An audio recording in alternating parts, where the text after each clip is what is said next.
Ar-Rasyidin atau Al-Khalifah Ar-Rasyidun adalah 4 orang khalifah yang dipercaya oleh umat Islam sebagai penerus kepemimpinan Nabi Muhammad SAW setelah beliau wafat.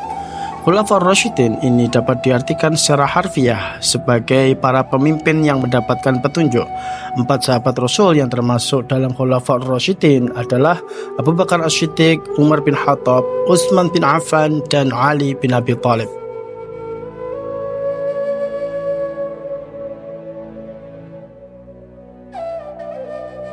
Pemerintahan Abu Bakar As-Siddiq. Ketika Nabi Muhammad SAW wafat, Nabi tidak meninggalkan wasiat tentang siapa yang akan menggantikan beliau sebagai pemimpin politik umat Islam setelah beliau wafat.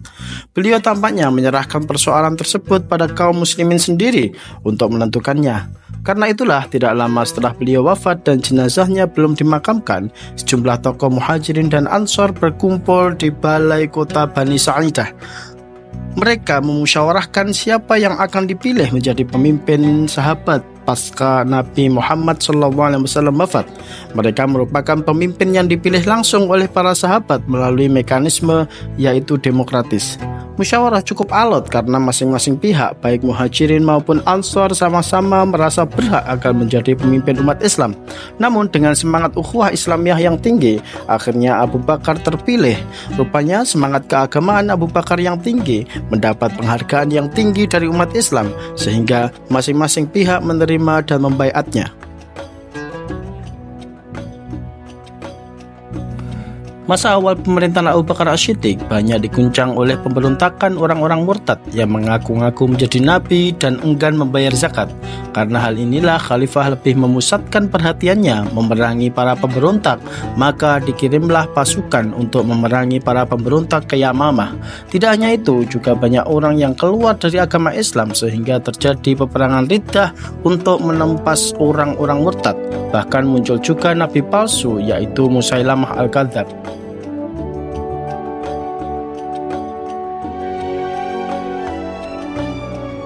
Dalam insiden itu, banyak para hufadzul Quran yang mati syahid. Kemudian karena khawatir hilangnya Al-Quran, Sayyidina Umar mengusulkan pada khalifah untuk membukukan Al-Quran.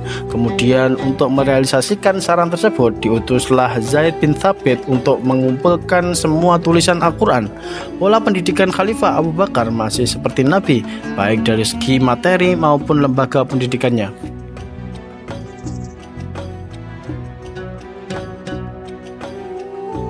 Abu Bakar As-Siddiq menjadi khalifah hanya 2 tahun. Pada tahun 634 Masehi, ia meninggal dunia.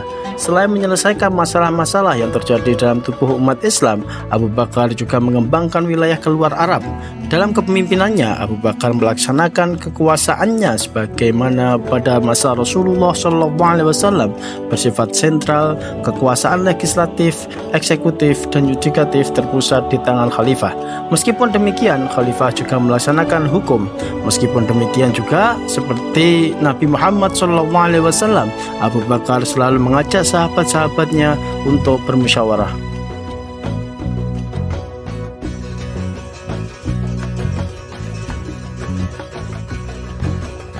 Pemerintahan selanjutnya yaitu Khalifah Umar bin Khattab. Dilahirkan 12 tahun setelah kelahiran Nabi Muhammad SAW. Ayahnya bernama Khattab dan ibunya bernama Hatmah. Perawakannya tinggi, besar, dan tegap dengan otot-otot yang menonjol dari kaki dan tangannya, jenggot yang lebat dan berwajah tampan, serta warna kulitnya coklat kemerah-merahan. Beliau dibesarkan di lingkungan Bani Adi, salah satu kaum dari suku Quraisy. Beliau merupakan khalifah kedua di dalam Islam setelah Abu Bakar As-Siddiq.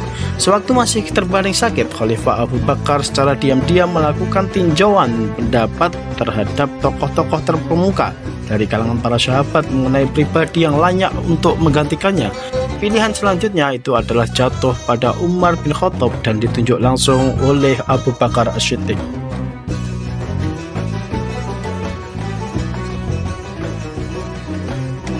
Pada masa Umar bin Khattab, kondisi politik dalam keadaan stabil.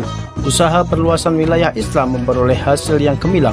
Wilayah Islam pada masa Umar bin Khattab meliputi semenanjung Arabia, Palestina, Syria, Irak, Persia, dan Mesir. Pada hari Rabu bulan Dzulhijjah tahun 23 Hijriah, Umar bin Khattab wafat. beliau ditikam ketika sedang melakukan sholat subuh oleh seorang majusi yang bernama Abu Lu'lu'ah, budak milik Al-Mughirah bin Syu'bah. Diduga ia mendapat perintah dari kalangan majusi. Umar bin Khattab dimakamkan di samping Nabi Muhammad SAW dan Abu Bakar As-Siddiq. Beliau wafat dalam usia 63 tahun.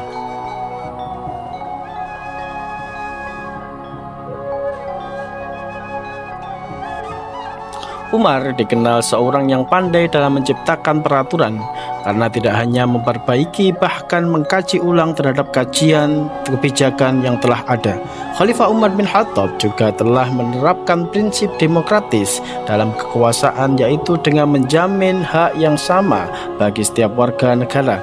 Khalifah Umar terkenal seorang yang sederhana, bahkan ia membiarkan tanah dari negeri jajahan untuk dikelola oleh pemiliknya, bahkan melarang kaum muslimin memilikinya. Sedangkan para prajurit menerima tunjangan dari Baitul Mal, yaitu dihasilkan dari pajak.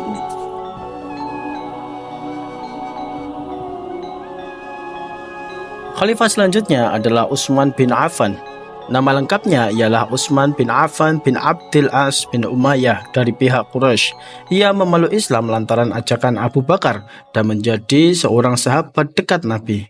Melalui persaingan ketat dengan Ali, tim formatur yang dibentuk oleh Umar bin Khattab akhirnya memberi mandat kekhalifahan kepada Utsman bin Affan. Masa pemerintahnya adalah yang terpanjang dari semua khalifah di zaman Khulafaur Rasyidin, yaitu 12 tahun. Tetapi sejarah mencatat tidak seluruh masa kekuasaannya menjadi saat yang baik dan sukses bagi beliau. Para pencatat sejarah membagi masa pemerintahan Utsman bin Affan menjadi 2 periode. 6 tahun pertama merupakan masa pemerintahan yang baik dan sejahtera, dan 6 tahun terakhir adalah merupakan masa pemerintahan yang buruk dan banyak pemberontakan.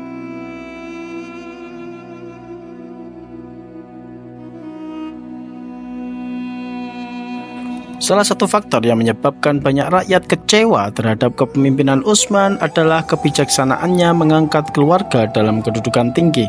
Tetapi itu pun masih belum tentu benar adanya. Semua hal tersebut hanya dugaan dari masyarakat kala itu.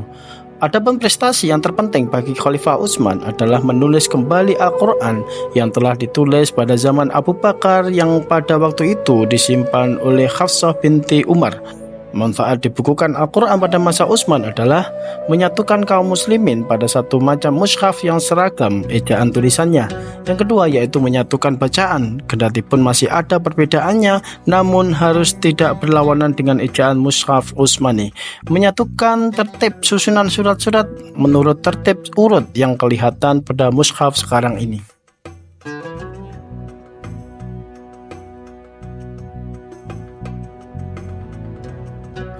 Situasi politik pada akhir pemerintahan Utsman semakin mencekam dan timbul pemberontakan-pemberontakan yang melibatkan terbunuhnya Utsman.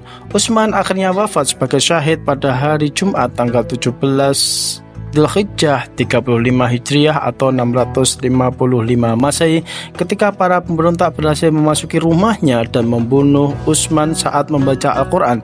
Persis seperti yang disampaikan Rasulullah perihal kematian Utsman yang syahid, nantinya beliau dimakamkan di perkuburan Baqi di Madinah.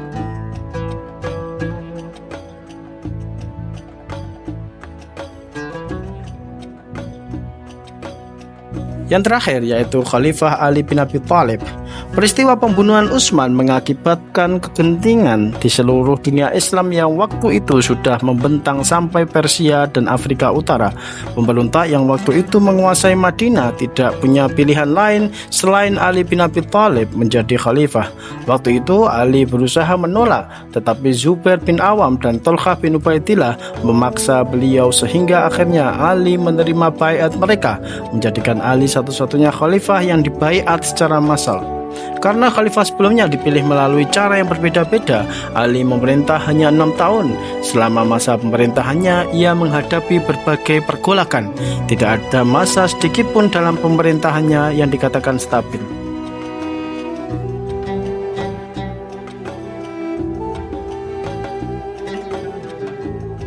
Persoalan pertama yang dihadapi Ali adalah pemberontakan yang dilakukan oleh Thalhah bin Zubair dan Aisyah. Alasan mereka Ali tidak mau menghukum para pembunuh Utsman dan mereka menuntut bela terhadap darah Utsman yang telah ditumpahkan secara zalim. Bersamaan dengan itu, kebijakan-kebijakan Ali juga mengakibatkan timbulnya perlawanan dari gubernur Damaskus, Muawiyah, yang didukung oleh sejumlah bekas pejabat tinggi yang merasa kehilangan kedudukan dan kejayaan.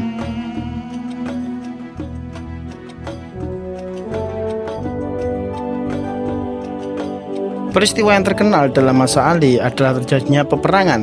Perang pertama yaitu Perang Jamal yang terjadi pada tahun 656 Masehi adalah konflik penting dalam sejarah Islam yang melibatkan dua kelompok muslim yang saling bertikai.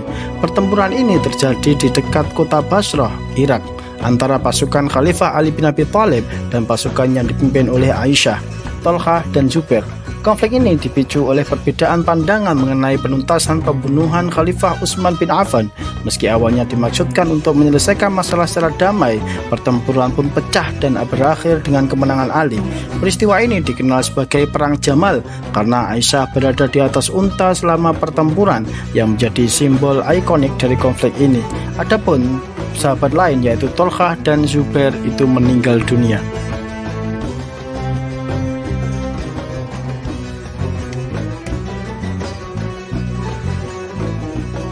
Perang selanjutnya antara kubu Ali dan kubu Muawiyah. Perang tersebut terjadi di daerah bernama Siffin, sehingga perang ini disebut sebagai Perang Siffin. Pada saat Muawiyah dan tentaranya terdesak, Amr bin As sebagai penasehat Muawiyah yang dikenal cerdik dan pandai berunding meminta agar Muawiyah memerintahkan pasukannya mengangkat mushaf Al-Quran di ujung tombak sebagai isyarat berdamai dengan cara tahkim atau arbitrase. Dengan demikian, Muawiyah terhindar dari kekalahan total. Setelah terjadinya peristiwa tersebut, kelompok Ali pecah menjadi dua bagian dan kelompok yang keluar dari kelompok Ali dinamai sebagai kelompok Khawarij, adapun kelompok yang masih mengikuti Ali disebut sebagai Syiah.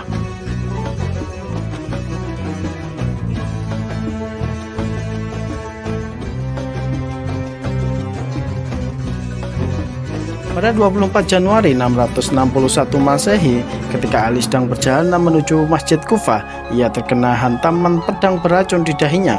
Pedang tersebut yang mengenai otaknya diayunkan oleh seorang pengikut kelompok Khawarij, yaitu Abdurrahman ibnu Muljam, yang ingin membalas dendam atas kematian keluarga seorang temannya yang terbunuh di Nahrawan.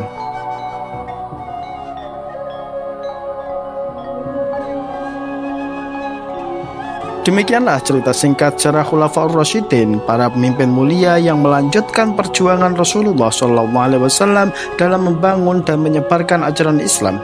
Semoga kita dapat mengambil hikmah dari perjalanan hidup mereka dan menerapkannya dalam kehidupan kita sehari-hari. Terima kasih telah menyimak cerita ini. Semoga bermanfaat dan menambah wawasan kita semua. Wassalamualaikum warahmatullahi wabarakatuh.